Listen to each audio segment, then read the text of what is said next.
Hey guys, and welcome back to a new video on this channel. I'm Szabi from CodeRevolution. So this is just a quick video update regarding AIMOGEN'S, and it was updated based on your suggestions. So you suggested here on the Trello board, which is linked also in this video description, that hey, I should pass the API key in the URL, not in the URL, but pass it in the header or post requests. So I listened to you guys and I updated AIMOGEN'S.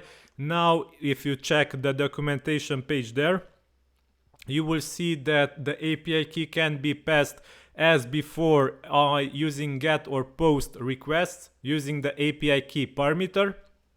But also the new feature is the authorization header. You can set authorization bearer your API key, and AIMOGEN'S is able to use this new method in the latest update, as it was also updated for security reasons to not pass the AIMOGEN'S API publicly in the requests, but in this hidden way. So thank you for suggesting this. If you have more suggestions or ideas, let me know in the comments of this video.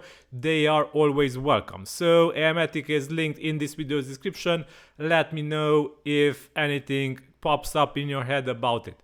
So this is all for today. It was just a quick update. Thanks for watching until then. Have a nice day. Bye bye.